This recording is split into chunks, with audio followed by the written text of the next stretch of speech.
Welcome visitor. Please join me on this trip to Bowali Visitor Centre, Jabiru, Kakadu National Park in the Northern Territory, Australia. My name's Don. My friend Jamie and myself head off from our caravan through a 3-kilometre trail to the Bowali Visitor Centre.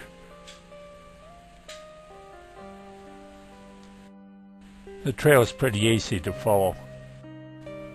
There are raised sections above the water, but no water in the dry season. We complete the trail and see a sign to Bowali, just pointed up ahead. I admire a parrot crunching on some fruit.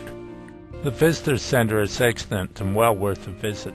It's well laid out with a lot of information. I learned that it was begun in 1994, while Kakadu was declared in the World Heritage in 1981. The exhibits are well spread out and easy to access in my wheelchair. We gain an Aboriginal welcome. I learn about the different tribes in Kakadu. There's a huge display built into the floor outlining the geographical areas of the park. I learn that there's small isolated pockets of monsoon forest in the stony country of the uplands. About 80% of the park is savanna and woodlands with eucalyptus and tall grasses, but it supports a surprising number of animals and plants. Billabongs abound. The hills and southern ridges are the results of millions of years of erosion. Along the coast are the floodplains. This may also be an area of lowland monsoon forests. Finally, we have the tidal flats, coast, and islands. Early rock paintings were pretty simple, mainly handprints. An emu is pictured below.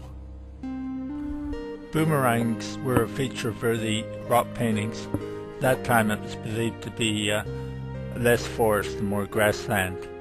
Below is a Tasmanian tiger, a now extinct animal. In earlier times the climate was much warmer and there were flying foxes which camped in the mangroves. Fish suggest an abundance of water in the floodplains.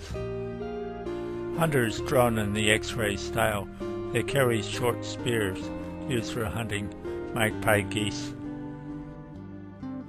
With the arrival of the white man, sailing luggers and hunters appeared in the rock drawings. There's a large display about termites and termite nests. A crocodile is mounted on the roof. Early uranium mines from the 1950s now have radon gas and can be deadly to enter. An interesting display about the early ranchers or pastoralists who settled in Kakadu in the early 1900s. I learned about the habits of the bowerbirds and how they accumulate things. Magpie geese.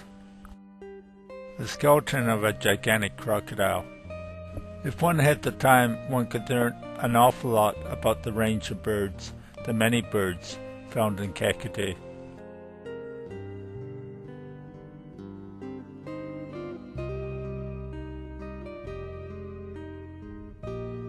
There's displays about the various areas in Kakadu. Well, we've done the educational part. Let's go to the gift shop and look around. Jamie buys postcards and I buy a fridge magnet. Time for a cappuccino.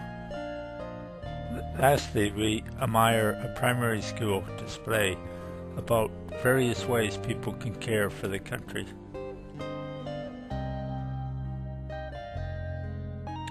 People put the rubbish in cans and walk their dogs on leashes.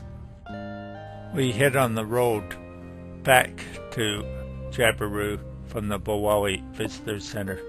Once again we take the cycle path back to Jabiru, about 2 kilometers in very hot weather.